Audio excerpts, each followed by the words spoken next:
안녕하세요. 저는 현재 노인센터에서 강의를 하는 일을 하고 있어요.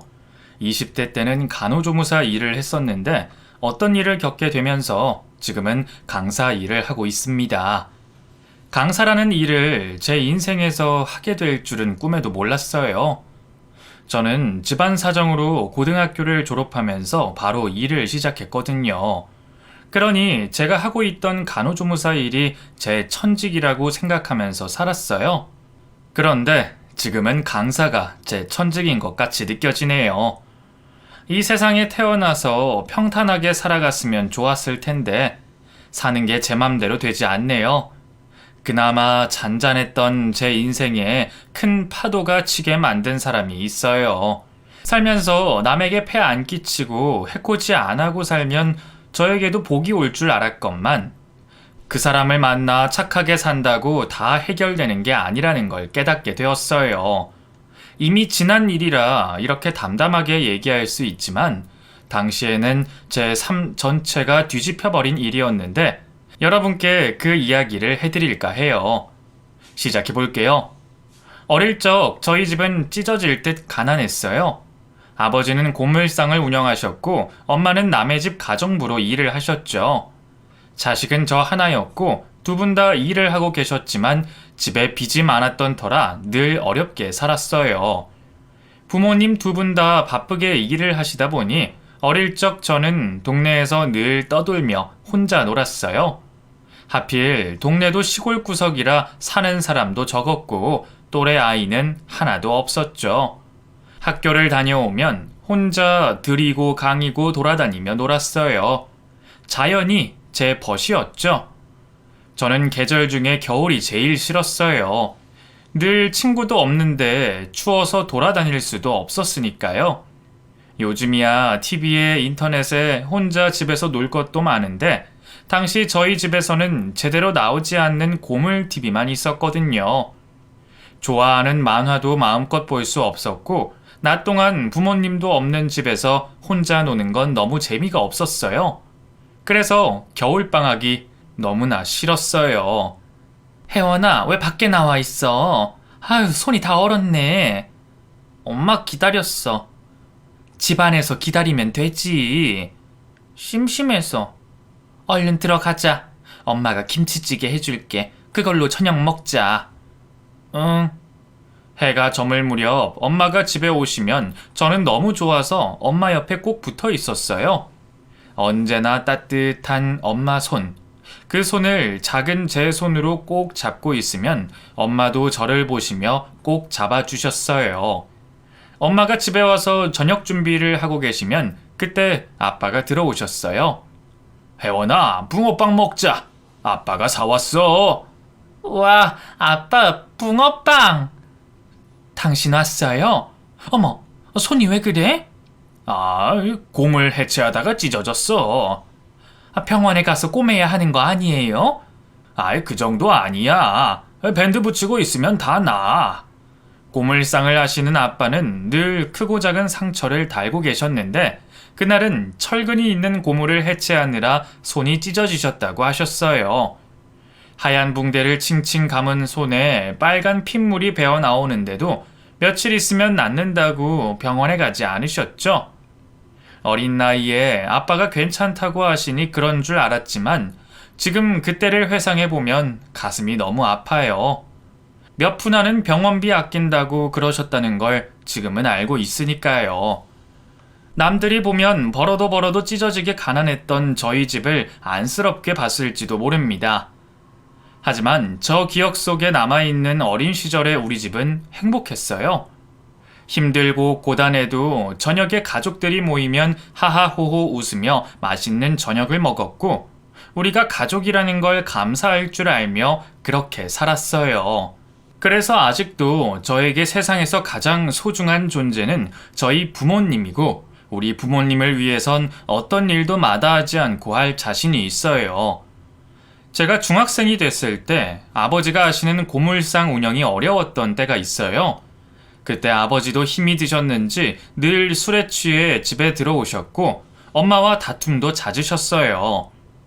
부부싸움하는 부모님을 보면서 한창 사춘기에 예민해져 있던 저는 집에 들어오면 말도 하지 않고 방에 틀어박히기 일쑤였죠.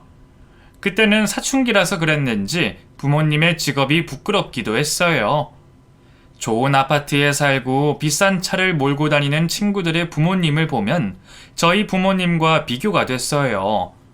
학교에서 주눅 들어 있고 친구도 제대로 못 사귀는 저의 상황이 모두 부모님 때문이라고 여겼죠. 지금 생각하면 참 철이 없었던 시절이었죠. 머릿속에 온통 부모님을 원망하는 생각으로 가득하던 그때 아버지가 쓰러지시는 일이 생겼어요. 엄마, 아빠 왜 그래? 왜 쓰러지신 거야? 간이 안 좋으시대. 일이 힘들다고 늘 술만 먹으니 간이나 많았겠니? 그럼 어떡해? 아빠 나을 수 있는 거야? 응? 아버지는 간경화 판정을 받으셨고 병원에서는 무리해도 안 되고 식단 관리도 해야 하고 술도 절대로 마시면 안 된다고 했어요. 아버지도 그때 많이 놀라셨는지 그 좋아하시던 술도 담배도 딱 끊으셨죠. 엄마는 아빠가 쓰러지시자 돌아가시는 줄 아셨대요. 얼마나 놀라셨는지 아버지가 퇴원하고 집에 오실 때는 사람이 10년은 늙어 보일 정도였고요. 그때 그 일 때문에 저도 생각이 많이 달라졌어요. 부모님은 늘 제 곁에 계시는 분인 줄 알았거든요. 그래서 남들과 비교도 하고 저 혼자 미워도 하고 그랬는데 아버지가 돌아가실 수도 있는 상황에 놓이게 되자 두 분이 너무나 소중하게 느껴졌어요. 그 이후로 다른 사람과 비교하는 걸 그만뒀어요. 나에게 있어서 두 분이 최고고 제일 소중한 분이 됐죠. 중학교를 졸업하고 상업고등학교로 진학을 했어요. 친하게 지내던 친구들은 다들 인문계 고등학교로 가고 저는 상업고로 진학하게 됐을 때 기분이 좋지는 않았지만 제가 처한 상황을 받아들였죠. 대학에 가서 공부를 더 할 수 있는 형편도 아니었고 고등학교를 졸업하고 바로 취업을 해야 했기에 상고로 가는 게 최선이라 생각했어요. 고등학교에 입학해서 무슨 공부를 할까 하다가 보건간호학과로 들어가게 됐고 거기서 조무사 자격증을 취득했어요. 그걸로 졸업 후에 내과에 취직을 할 수 있었고요. 제가 고등학교를 졸업하고 내과에 취직을 하자 부모님이 너무 좋아하셨어요. 혜원아, 네가 간호사가 되다니. 아빠는 지금 죽어도 여한이 없다. 간호사 아니야, 아빠. 간호조무사라고. 아이, 그거나. 병원에서 일하면 아빠한테는 다 간호사야. 아니라고 해도 그러시네, 참. 아빠가 좋아서 그러시는 거야. 병원에서 일하는 사람이 나왔으니 출세한 거지. 부모님 두 분 다 공부를 많이 하지 못하셨기에 제가 병원에서 일을 하게 됐다는 것만으로도 두 분은 너무 좋아하셨어요. 기뻐하시는 두 분을 보면서 저도 당연히 뿌듯했고요. 그동안 저 키우신다고 고생하신 두 분을 위해서 제가 번 돈으로 맛있는 것도 사드리고 좋은 옷도 사드리고 싶었어요. 그래서 병원에서 정말 열심히 일을 했습니다. 제가 다닌 곳은 시내에 있는 내과였는데 워낙 시골 동네라서 병원이 거기 한 곳뿐이었어요. 그래서 손님이 꽤나 많았는데 의사 선생님은 늘 바쁘다고 불만이 있는 분이셨어요. 오늘은 토요일이니까 접수 11시에 마감합시다. 나도 좀 쉬어야지. 너무 피곤해. 네, 알겠습니다, 선생님. 미스정, 오늘은 화장했네? 얼마나 보기가 좋아. 앞으로도 계속 화장하고 다녀. 알았지? 네, 선생님. 30이 넘은 의사 선생님은 미혼이었는데 주말마다 서울에 가서 선을 본다고 했어요. 매주 서울까지 올라가서 선을 보니 얼마나 피곤했겠어요. 그래서 토요일에는 조금이라도 빨리 퇴근한다며 접수 마감을 땡기곤 했는데 늦게 온 환자들이 싫은 소리를 많이 했어요. 간호사 선생님, 우리 애가 배가 아파서 그런데 제발 진료 좀 보게 해줘요. 네? 죄송합니다, 어머님. 접수 마감이 끝나서요. 그러니까 이렇게 사정하잖아요. 우리 애가 이러다가 잘못되면 어떡해요? 그게... 하나밖에 없는 병원이다 보니 마감을 해도 진료를 사정하는 사람들이 있었어요.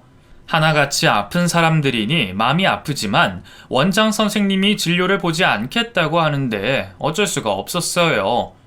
원망하는 눈빛을 받으면서 돌려보내는 제 마음도 많이 불편했고요. 할 수만 있다면 저라도 진료해드리고 싶지만 조무사 나부랭이가 뭘 할 수가 있겠어요. 시키는 대로 할 수밖에요. 이렇게 안타까운 상황들도 있었지만 대체적으로 보람 있는 일이었어요. 아픈 사람들이 불안한 마음으로 진료를 보러 왔다가 안심하며 돌아가는 걸 볼 때면 마음이 따뜻해지고 그랬거든요. 그리고 일을 하고 버는 돈으로 부모님께 뭘 해드릴 수 있다는 게 저에게 큰 보람이 됐고요. 첫 월급을 탔을 때 엄마 아빠 두 분의 용돈과 빨간 내복을 사드렸어요. 처음으로 해드리는 선물에 너무 좋아하셨고 아빠는 그 내복을 겨울마다 입으셨는데 구멍이 나고 낡아도 바느질을 해서 입으시고는 했어요. 새 걸로 사드린다고 해도 첫 선물인데 버릴 수 없다고 하시면서요. 아직도 장롱 속에 그 빨간 내복이 들어있어요. 그런 걸 보면 아무리 제가 마음을 쓴다고 해도 부모님을 따라갈 수는 없는 것 같아요. 병원 근무를 10년이나 하는 동안 한 번도 지각을 한 적이 없을 정도로 열심히 일했어요. 술도 잘 안 마시고 버는 돈은 일부를 떼고 전부 다 적금을 넣었고요. 간호조무사 월급이 그리 크진 않거든요. 그래도 매달 돈을 모았더니 몇 년 뒤에는 제법 큰 돈이 됐어요. 그걸로 시내에 있는 아파트를 분양받았어요. 작은 평수에 분양 신청을 했는데 덜컥 당첨됐을 때 얼마나 좋던지. 당첨을 확인하고 대로변에서 혼자 폴짝폴짝 뛸 정도로 너무나 기뻤습니다. 원래 살던 집은 저층 주택이었는데 많이 낡아서 집이 기울어 있었어요. 이사를 가자고 몇 번이나 말씀드렸지만 한 해만 더 살자고 했던 게 10년이나 지나버렸죠. 자식이라고는 저 하나뿐인데 집을 옮겨드리고 싶은 마음이 컸어요. 엄마, 나 분양 당첨됐어. 뭐? 언제 그런 걸 했어? 그냥 같이 일하는 간호사쌤이 넣길래 그냥 해봤는데 당첨됐어. 비싼 거 아니니? 우리 형편에 그런데 살 수 있겠어? 엄마는 좋아하시면서도 돈 걱정이 많으셨어요. 저도 걱정이 안 되는 건 아니었지만 계약금은 제가 모은 돈으로 해결할 수 있는 정도였기에 이사를 가자고 말씀드렸죠. 네가 힘들게 번 돈으로 모은 건데 그걸 왜 우리 살 집을 사? 가만히 뒀다가 너 시집 갈 때 써. 응? 괜찮아, 엄마. 이걸로 우리 이사 가요. 응? 안 돼. 너도 시집 가야 하는데. 내가 알아서 할게. 우리 이사 가야 해. 이런 집에서 언제까지 살 거야? 제가 시집 갈 돈은 나중에 벌어서 갈 요량이었어요. 당장은 분양받은 게 우리 집에 들어온 행운인 것 같았고 이때 아니면 이사를 못 갈 것 같더라고요. 그래서 저는 밀어붙였고 3년 뒤에 새 아파트로 이사를 할 수가 있었어요. 집은 새 아파트였지만 세간살이들은 다 쓰던 것들이라 많이 낡아 있었어요. 마음 같아선 새 걸로 다 사서 들어가고 싶었지만 형편이 거기까진 되지 않았어요. 낡은 가구와 가전에 속상해하고 있으니 아빠가 제 손을 잡으셨어요. 혜원아, 우리는 이 좋은 집에 이사 온 것만으로도 너무 좋다. 그러니까 그런 생각하지 말아라. 우리한테 이렇게 다 해주고 나중에 너 시집 갈 때 어떻게 하려고 그러는지 우리는 그게 걱정이다. 나 아직 젊은데 뭐 어때요? 내가 벌어서 가면 되지. 그런 걱정은 하지 마세요. 그래. 네가 우리 집 보배다, 보배. 부모님은 제가 시집 갈 돈이 없을까봐 많이 걱정하셨지만 솔직히 저는 결혼 생각이 별로 없었어요. 직장 생활 10년을 하는 동안 남자를 사귄 적도 한 번도 없었고요. 관심이 없는 건 아니었지만 제가 부모님을 모셔야 한다는 생각이 너무 강했던 것 같아요. 저희 부모님께 따로 아들이 있는 것도 아니고 자식이라고는 저 하나뿐인데 두 분을 모시는 것도 제가 해야 하는 일이라고 생각했거든요. 제가 병원에 다니는 10년 동안 연애를 한 번도 안 한 사람이 저 말고 또 있었는데 그 사람은 바로 원장 선생님이었어요. 주말마다 선을 보려고 경기도 쪽을 다니셨다고 했죠. 병원에 입사했을 때가 30대였는데 40대가 될 때까지 시도는 여러 번 하셨지만 연애가 잘 되지 않았어요. 원장 선생님한테 외모적으로 치명적인 게 있었는데 탈모 때문에 머리가 많이 빠져 있었어요. 평소에는 가발을 써서 안 보이게 가리고 다니셨기에 선을 보거나 연애를 하는데 큰 문제는 없었을 것 같은데도 연애를 그렇게 못 하시더라고요. 김 간호사, 내가 어디가 모자라? 직업도 의사고 집안도 빵빵하고 외모도 이 정도면 괜찮은 거 아니야? 여자들이 눈이 삐었어. 삐었다고. 그러니까요. 왜 여자들이 잘 못 보는 걸까요? 하나같이 눈이 멀어가지고 언젠가 내 인연이 나타날 거야.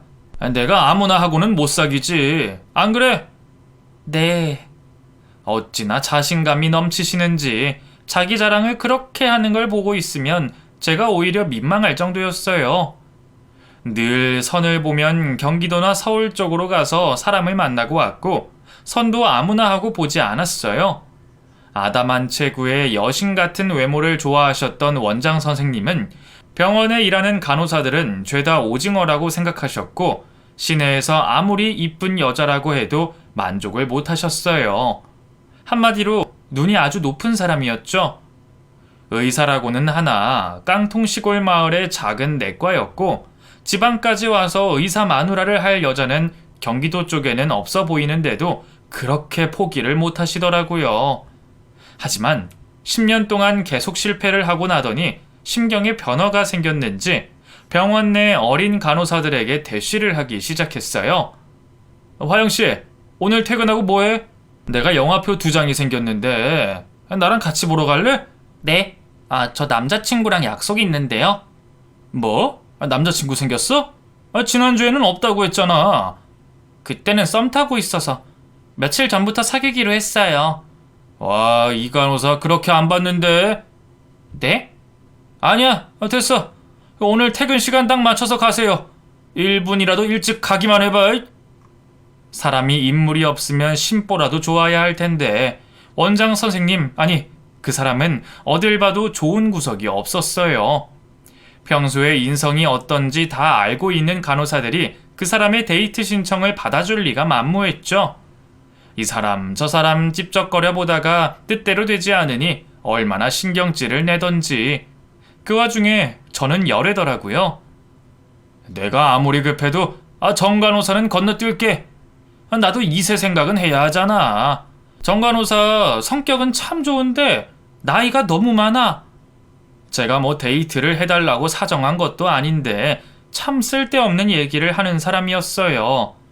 면전에 대고 돌직구를 날리는데 속으로 욕을 얼마나 했는지 몰라요. 저도 원장님 같은 사람 트럭으로 갖다줘도 싫거든요? 차마 입 밖으로 내지는 못하고 속으로 외치면서 얼굴은 억지 미소를 지어야 했어요. 매달 집 담보대출금을 내야 하니 일을 그만두면 안 되잖아요. 어쨌든 저 나름대로 적당히 상대를 해주며 원장이 참 속물 같다는 생각을 하고 있었어요.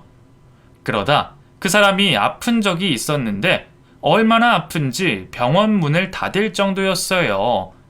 몸살이라고는 하는데 고열이 나서 골골댄다고 하더라고요. 간호사들은 병원 문을 닫고 쉰다고 하니 다들 신이 나서 어디 놀러 가자며 난리였고요. 몰려다니는 건 별로 안 좋아해서 저는 따라 나서지 않고 집에서 쉬고 있었어요. 혜원아, 엄마가 죽을 좀 썼는데 너네 원장님 좀 갖다 드려라. 죽? 엄마가 그걸 왜? 네 아빠 속이 아프다고 해서 끓였어. 만든 김에 그 원장님도 좀 갖다 드려라. 아픈 사람이 약 먹으려면 뭐라도 좀 먹어야지. 내가 안 줘도 잘 챙겨 먹을 텐데. 알겠어요. 저희 집과 가까이에 원장님 집이 있었기 때문에 어딘지는 알고 있었어요. 엄마가 손수 끓인 전복죽을 보온병에 이미 담아두셨기에 성의 때문에라도 갖다 드려야겠더라고요.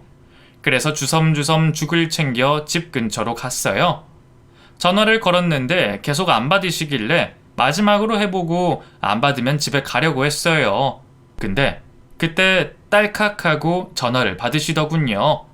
다 죽어가는 목소리로 받길래 정말 많이 아픈가 보다 마음이 쓰이기 시작했어요. 원장님, 약은 드셨어요? 제가 죽 가져왔는데. 그래요? 문 열어줄게요. 현관문 앞까지 가자 문을 열고 나오는 원장님은 열이 올라 그런지 얼굴색이 많이 안 좋더라고요. 문득 안쓰러운 생각이 들었지만 남자 혼자 사는 집에 들어가는 것도 그렇고 해서 죽만 건네는데 갑자기 쓰러지시는 거죠. 깜짝 놀라 원장님을 부축해 안으로 들어가 침대에 눕혔어요. 협탁 위에 약봉지와 물컵이 보여 약은 드신 것 같은데 열이 좀 채 안 떨어지는 것 같았어요. 별 수 없이 집안의 수건을 찾아와 물에 적셔 이마에 올려드렸어요. 열 때문인지 헛소리도 하고 도통 정신을 차리지 못하는 모습에 극진히 간호를 해줬어요. 몇 시간 뒤 정신이 들었는지 눈을 뜨더니 저를 보고 깜짝 놀라더군요. 정 간호사가 여기 왜 있어? 생각 안 나세요? 제가 죽 가져왔는데 정신을 잃으셔서 두고 갈 수 없어서 곁에 있었어요. 아, 그랬구나. 그럼 이 물수건도 정 간호사가 한 거야? 네. 물 좀 드실래요? 고마워요. 아프고 나서인지 사람이 참 순해졌더라고요. 제가 주는 대로 군말 없이 물도 잘 받아 마시고요. 평소에 까탈스러운 원장님 모습은 어디에도 없었어요. 정신이 든 것 같아 집에 가려고 일어났어요. 따라 일어나는 원장님을 다시 침대에 눕혀드리고 죽도 챙겨 드시라 알려드렸어요. 아파서 마음이 여려졌는지 이것저것 챙겨주는 제 모습을 눈가가 촉촉해져선 계속 쳐다보고 있더군요. 그 눈길이 부담스러워 서둘러 그 집을 나와버렸어요. 그날 이후 저를 대하는 모습이 달라졌어요. 병원에서 저를 부를 땐 약간은 신경질적인 톤으로 얘기를 했는데 세상 온순한 사람이 돼선 나긋나긋하게 저를 대하기 시작했죠. 하루아침에 달라진 모습에 같이 일하는 간호사들이 난리가 났어요.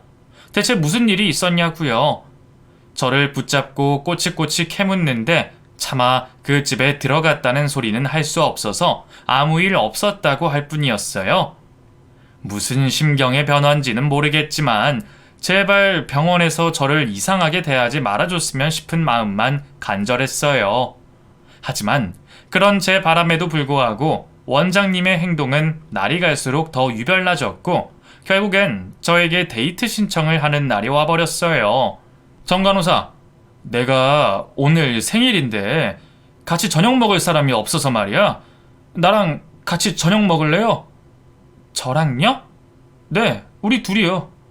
너무 부담스러웠어요. 그래서 식사를 하면서 단호하게 내 입장을 얘기해야겠다 싶었죠. 퇴근을 하고 둘이서 레스토랑에 갔어요. 시내에 하나밖에 없는 고급 레스토랑이었고 그곳엔 특별한 날을 기념하려고 온 연인들이 잔뜩 있었어요. 그 속에 자리한 저는 부담스러워 식사하는 내내 음식이 코로 들어가는지 입으로 들어가는지도 모르고 포크질만 열심히 하고 있었어요. 정 간호사는 왜 결혼 안 해요? 그냥 인연을 못 만나서 그렇죠 뭐. 내가 인연이라는 생각은 안 해봤어요? 네? 밥 먹다가 너무 놀라서 포크를 떨어뜨려 버렸어요. 원장님이 내 인연이라니 세상에 상상도 못했던 발언이었어요. 나 정 간호사 좋아해요. 지난번 내가 아팠을 때 그때 완전히 반해버렸어요. 그래서 나는 우리 둘이 특별한 사이가 되길 원해요. 원장님, 그건 좀...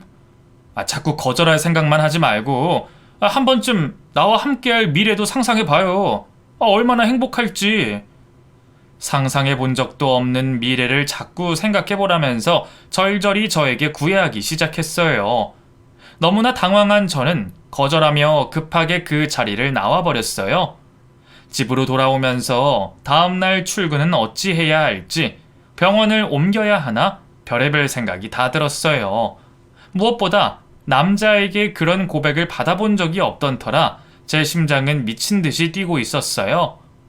그날 이후 원장님은 더욱 저돌적으로 저에게 구애하기 시작했어요. 병원에서 일할 때 은근히 저를 챙겨줬고 제가 퇴근할 때 같이 병원을 나서면서 집까지 태워주기도 했고요. 처음에는 많이 부담스러웠지만 날이 갈수록 점점 익숙해져 갔어요. 사람이 길들여진다는 게 얼마나 무서운 건지, 어쩌다 퇴근길에 따라오지 않으면 오히려 제가 궁금해서 두리번거리게 됐으니까요. 병원 내 간호사들 사이에서는 소문이 파다하게 나버렸어요. 저와 원장님이 그렇고 그런 사이라고요. 정작 저는 사귀자는 말을 하지도 않았는데 말이에요.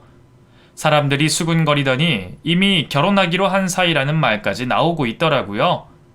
상황이 이쯤 되자 원장님은 저에게 본격적으로 사귀어보자고 했습니다. 몇 주 전까지만 해도 연애는 전혀 생각도 하지 않고 있던 저는 어느새 원장님께 마음을 줘버렸고 결국 저희는 연인이 됐어요. 그리고 얼마 안 가 저는 프로포즈를 받게 됩니다.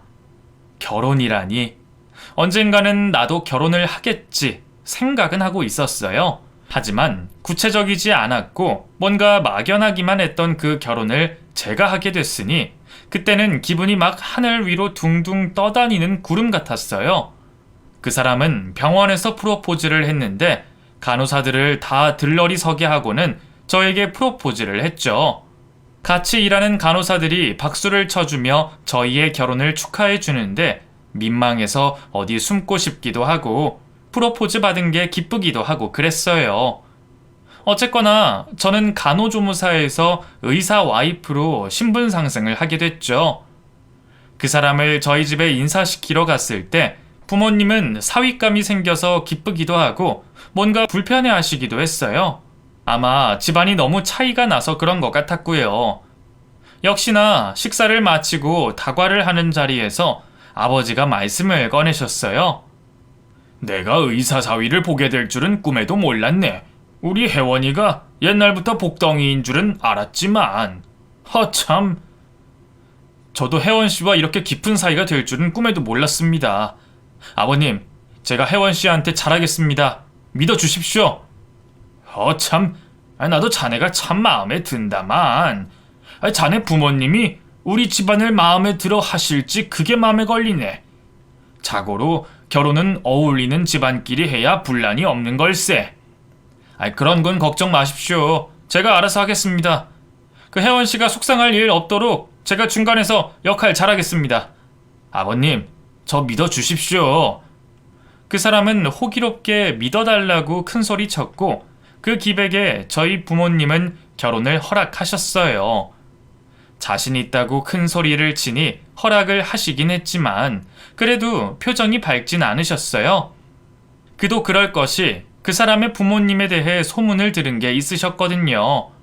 그 사람이 병원을 개원하러 이 동네에 왔을 때 같이 귀촌하러 오신 두 분은 재력이 있는 사람들이라 금세 동네에서 이름을 날렸고 성질도 대단하다는 말도 나돌았어요. 웬만해서는 지는 법이 없다고 고집도 대단해서 어지간한 아저씨들은 건들지도 않는다고 소문난 분들이었죠. 그러니 저희 부모님이 사서 고생을 하지 않을 수가 없는 거였어요. 부모님의 근심이 뭔지 저도 눈치를 챘기에 처음으로 인사를 갈 때 참 긴장을 많이 했어요. 그런데 생각보다 저를 편하게 대해주셨고 저에게 쓴소리도 하지 않으셨어요. 제가 온다고 음식도 잔뜩 준비하신 걸 보고 소문보다 좋은 분들일 수도 있다는 생각도 하게 됐죠. 그렇게 양가에 인사를 드리고 상견례를 하는 날이 됐어요. 상견례 자리에 입을 옷을 준비한다고 일주일 전부터 엄마는 아주 부산스러우셨어요. 이럴 줄 알았으면 평소에도 옷차림에 신경 쓰는 건데 맨날 편하게만 입다가 이렇게 갖춰 입으니까 너무 어색하다. 아니야 엄마, 너무 예뻐. 정말이니? 우리 혜원이 기 세워주려면 오늘 잘하고 와야 할 텐데. 그런 생각 마시고 편하게 식사하고 온다 생각하세요. 네? 그래, 우리 혜원이가 어때서? 어디 내놔도 1등 신부감이지. 우리 혜원이만한 인물은 내 본 적이 없다. 으이그, 혜원이가 문제가 아니라 우리가 문제라고요. 걱정 때문에 안절부절 못하는 엄마와 달리 아빠는 담담한 표정으로 상견례장으로 향하셨어요. 우리가 좀 덜 가진 건 맞지만 평생 남한테 손가락질 받을 행동은 없었으니 당당하게 가자는 아버지의 말에 엄마도 조금 진정이 되셨고요. 약속 시간보다 조금 일찍 도착을 해선 자리를 잡고 앉았어요. 긴장감에 목을 축이며 기다리고 있는데 약속 시간이 지나도 나타나지를 않는 거였죠. 10분 정도 지났을 때 그 사람에게 전화를 걸었어요. 어디에요? 왜 안 와요? 도착했어? 미안해. 지금 가고 있는데 조금만 기다려. 응? 네, 조심히 와요. 오는 길에 차가 밀리나 보다 싶었어요. 그래서 기다리고 있는데 무려 40분이나 지나서야 도착을 하더군요. 30분이 지나갔을 때 저는 기분이 갑자기 상해버렸어요. 그래서 아버지께 그만 일어나자고 말씀드렸는데 이왕 늦은 거 올 때까지 기다리자고 하시더군요. 무슨 사정이 있을 수도 있지만 그래도 40분이나 늦는 건 정말 너무하다는 생각이 들었어요. 그런데도 별말 없이 기다리고 계신 부모님을 보며 너무 속상했죠. 그런데 40분이나 늦게 도착했으면서 미안하다는 소리도 안 하는 겁니다. 아버님, 어머님, 저희가 좀 늦었습니다. 시장하시죠? 식사 먼저 하시죠. 괜찮네. 맘 쓰지 마시게. 그 사람이 눈치껏 인사를 하고 식사를 바로 주문했어요. 음식이 나오는 동안 오가는 대화도 없이 정막만 흐르고 있었고요. 잠시 뒤 음식이 나오고 식사를 하면서 그제서야 예비 시아버지가 말을 하더군요. 그 배에 음식이 들어가니 이제 말할 기운이 나네. 어떻게 그 식사가 입에 맞으십니까? 예. 식당이 좋아 보이던데 그래서 그런지 음식 맛도 좋습니다. 이런 곳에 잘 못 와보시지요. 저랑 집사람이 자주 오는 곳인데 제 입에 맞아서 이곳으로 장소를 정했지요. 맛있게 드십시오. 언뜻 들으면 예의 있는 것 같지만 내용은 전혀 달랐어요. 저희 부모님을 무시해도 너무 무시하는 그런 말이었어요. 그 후로도 오가는 말의 내용이 듣고 있기가 상당히 거북했죠. 예비 시부는 마치 저희 아버지를 아랫사람 대하듯 말을 했고 그 와중에 아버지는 일일이 맞장구를 치면서 호응해주고 있었어요. 그 모습을 보면서 음식이 차마 목구멍으로 넘어가지 않았죠. 아무것도 걱정하지 말라고 했던 그 사람의 말과는 전혀 다른 모양이었고 그 와중에 그 사람은 아무렇지 않은 듯 식사에 열중하는 모습이었어요. 그래도 거기까지는 잘 참았어요. 그런데 이제부터가 문제였죠. 우리 오늘 이렇게 만난 것도 인연인데 그 술이라도 한잔 해야지요. 자, 한잔 받으세요. 저는 술은 좀... 제가 몸이... 무슨 소리 하십니까? 이런 날 한잔 해야죠. 기분 좋게 들이키는 술은 약주라고 했습니다. 어서 한잔 하세요. 사장어른, 이가 간이 좀 안 좋아서요. 술은 안 하는 게 맞을 것 같습니다. 참, 의사 사위까지 맞으시는 분이 자꾸 이렇게 뺏어야 되겠습니까? 자, 한 잔 쭉 하세요. 엄마가 말리는데도 예비 시부는 억지로 아빠의 잔에 술을 채우고는 마시게 했어요. 별 수 없이 술을 들이키는 아빠를 보면서 의사 사위 얻으려면 이 정도는 마셔줘야지 라고 하는데 도저히 가만히 있을 수가 없더군요. 제가 한 소리 하려고 나서려는데 아빠가 제 손을 꽉 잡으셨어요. 가만히 있으라고 하시는 거였죠. 아버지는 곧이어 시부의 잔을 채웠고 주거니 받거니 술을 드시기 시작하셨어요. 몇 해 전 병원에서 절대로 술을 마시지 말라고 했는데 저는 아버지의 모습을 보면서 너무 속상했어요. 그리고 너무나 혼란스러워졌죠. 저도 집안에 차이가 난다는 걸 알고 있었어요. 그래서 처음부터 그 사람과 어떤 관계를 원한 적도 없었고요. 갑작스럽게 그 사람이 제 인생을 쥐고 흔들기 시작했고 잘하겠다고 자기만 믿어달라고 큰소리 뻥뻥 치는 모습에 믿음을 줬더니 식을 올리기 전부터 대놓고 무시하는 태도로 나오는 게 정말 이해가 안 됐어요. 정말 속은 기분이 들더라고요. 술을 계속 주고받으며 마시는데 어떻게든 말리고 싶었어요. 그런데 자꾸 아버지가 가만히 있으라고 제지하시는 거예요. 엄마도 혹시나 하는 노파심에 불안한 눈으로 아버지를 보고 있었어요. 어서 시간이 흘러 자리가 끝나기만을 기다리고 있는데 갑자기 아버지가 조용해졌어요. 그러고는 곧 쓰러져 버리셨죠. 아빠, 아빠 정신 차려 보세요. 여보, 어서 구급차 좀 불러주세요. 상견례 자리는 순식간에 아수라장이 됐고 저와 엄마는 아버지를 챙기느라 정신이 없었어요. 그 사람도 예비 시부도 놀란 표정으로 저희를 바라보고 있었고요. 얼마 뒤 구급차가 도착했고 아버지는 들것에 실려 구급차로 이동했어요. 아버지를 데려가는 소방관의 뒤를 따르며 저는 눈물이 쉴 새 없이 흘렀어요.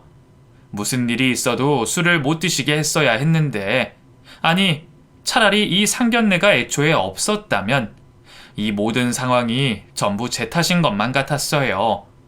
나 때문에 부모님이 무시받으면서도 참고 자리를 지켰고 아버지가 술도 억지로 드시게 됐으니 이 상황도 저 때문에 일어난 일이라는 생각만 들었어요. 곧이어 엄마가 구급차에 같이 타고 이동을 하시고 저도 그 사람과 같이 차로 이동하려고 하는데 예비 시아버지의 말이 귀에 꽂혔어요. 에이, 그 술맛 떨어지게 거기서 쓰러지긴 왜 쓰러져? 아유, 진짜 마음에 안 드네. 혼잣말처럼 하시는 듯 했지만 제 귀에 똑똑히 들렸고 저는 도저히 그냥 넘길 수가 없었어요. 차의 절반쯤 실었던 몸을 다시 빼내 예비 시아버지 앞에 섰어요. 고개를 빳빳이 하고 마주보며 섰더니 눈살을 찌푸리며 저를 보더군요. 아버님, 방금 뭐라고 하셨어요? 뭐라고 하다니? 너 어디서 배워먹은 버릇이냐? 저희 아버지가 쓰러지셔서 술맛 떨어진다고 하셨어요? 내가 언제 그랬다고? 저는 똑똑히 들었거든요. 그런데 그런 적 없다는 듯 발뺌을 하려고 하더라고요. 좀 전에 그렇게 말씀하셨잖아요. 우리 아빠 때문에 술맛 떨어진다고. 분명히 그렇게 말했는데 어디서 오리발이세요? 예, 너 말투가 그게 뭐니? 너 여기가 어디라고 고개를 빳빳하게 들고 얼른 죄송하다고 사과드려라. 예비 시모까지 나서서 저에게 뭐라고 했어요. 그 곁에 서선 그 사람은 안절부절 못한 표정으로 저를 보고 있었고요. 저는 그때 분명히 느꼈어요. 예비 시부와 시모가 저를 어떻게 생각하는지 말이에요. 그 두 사람의 눈빛은 분명히 저를 경멸하는 듯한 눈이었고 우리 아버지가 쓰러지신 것 따위는 그 둘에게 전혀 문제가 되지 않는 것 같았어요. 다 늙어 빠진 자기 아들이랑 결혼 허락 받으러 갔을 때는 세상 좋은 사람인 듯 하더니 그 자리에서 본 두 사람의 얼굴은 표독스럽기 짝이 없었어요. 저는 속상했던 제 속 얘기를 했어요. 굳이 술을 먹이셔야 했냐? 우리 아버지 간경화가 와서 절대로 술을 먹으면 안 되는데 왜 그러셨냐 따져 물었죠. 그랬더니 갑자기 제 따귀를 때리는 겁니다. 어찌나 세게 때렸는지 눈앞에 번개가 치는 것 같았어요. 어디서 못 배워 처먹은 짓을 해? 너 이딴 식으로 행동하면서 우리 집안에 들어오려고 했어? 네 주제에 의사 와이프 자리가 가당키나 해? 우리가 이렇게 만나러 와줬으면 고맙습니다 하고 수그려야지. 어디서 따지고 있어? 아유, 여보, 그만해요. 근본 없는 애를 데리고 말을 하면 뭐해? 이만 가요. 두 사람은 그렇게 자리를 떠버렸어요. 저는 얼굴에 맞은 따귀 때문에 잠시 정신이 없었고요. 대체 이게 무슨 일인가 싶어 잠시 정신을 차리는데 그 사람이 다가왔어요. 아, 혜원씨. 집이 못 살고 대학 안 나오고 한 건 내가 커버칠 수 있는데 좀 전에 그건 나도 어쩔 수가 없어. 우리 결혼 없던 걸로 해요. 잘 가요 그럼. 이렇게 말하고는 그 사람도 가버렸어요. 음식만 남은 식당에 홀로 남은 저는 좀 전에 일어난 일이 대체 뭔가 바로 이해가 되지 않아 한참이나 홀로 서 있었어요. 그리고 마지막에 퍼뜩 정신이 들어 아빠가 급히 가신 병원으로 향했죠. 그날 아버지는 다행히 위급 상황을 넘기셨고 얼마 뒤에 자리에서 일어나셨어요.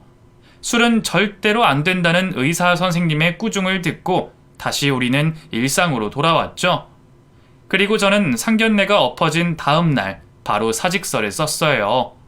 제가 사직서를 내는 그날 출근도 하지 않은 그 인간의 인성에 다시 한번 감탄을 했죠.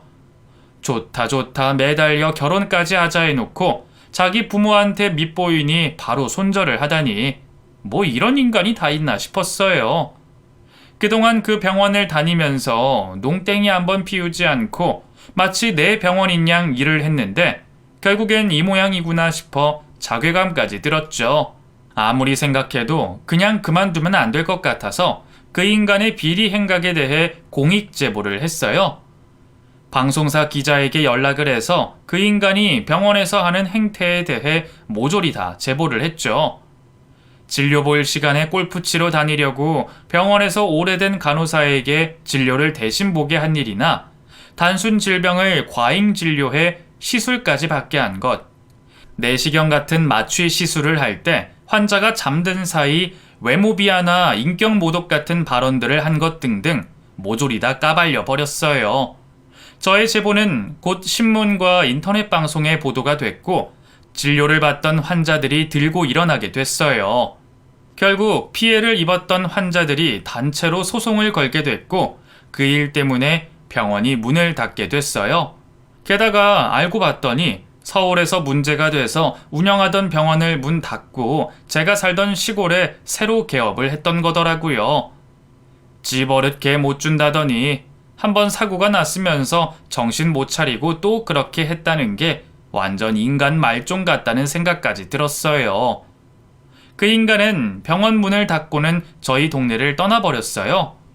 또 다른 지방에 가서 그 짓을 하겠거니 예상이 되던데 어찌됐든 다시는 우리 동네에 오지는 않겠다는 생각이 들더군요. 그리고 그 인간의 부모님들, 그 무식한 두 노인네들도 다 정리하고 동네를 떠나버렸어요. 인터넷에 지역과 병원 이름이 팔리자 동네 부끄러워 못 산다면서 이사를 가버렸더라고요. 그것도 남들이 다 자는 한밤중에 짐을 싸서 가버렸어요. 꼴 보기 싫은 인간들 다 도망갔다는 소리에 제 속이 얼마나 후련하던지 그때서야 살맛이 나더라고요. 그렇게 다 정리를 했지만 제가 공익 제보를 했다는 것 또한 동네에 소문이 돌기 시작했어요. 병원 내부 사람이어야 알 수 있었던 그 인간의 비리가 다 까발려졌으니 제가 그랬다는 추측을 하는 것 같았어요. 제가 공익 제보를 했다는 게 알려지면서 저는 간호조무사로 취직을 할 수가 없게 됐어요. 아무리 면접을 보러 다녀도 아무도 저를 써주지 않았어요. 그때 정말 많은 좌절감을 느꼈어요. 계속되는 낙방에 엄마는 저에게 조언을 해주셨는데 간호조무사 말고 다른 일을 해보라는 말씀이셨어요. 그래서 저는 다시 공부를 시작하게 됐고 덕분에 지금의 상담사 일을 할 수 있게 됐어요. 아직도 저는 결혼을 하지 않았어요. 심지어 만나는 남자도 없고요. 그럼에도 딱히 불편한 건 없어요. 오히려 부모님과 함께하는 매일매일이 기쁘고 새로 시작해서 지금은 자리 잡은 제 일이 너무나 만족스럽습니다. 물론 이렇게 마음이 편해지기까지 시간이 많이 걸렸어요. 그 인간 때문에 모든 걸 잃을 뻔했지만 또 덕분에 저는 다시 태어날 수가 있었어요. 앞으로도 제 일에 최선을 다하면서 부모님과 함께 잘 살아볼까 해요. 제 이야기는 여기까지입니다. 긴 글 읽어주신 분들 정말 감사합니다.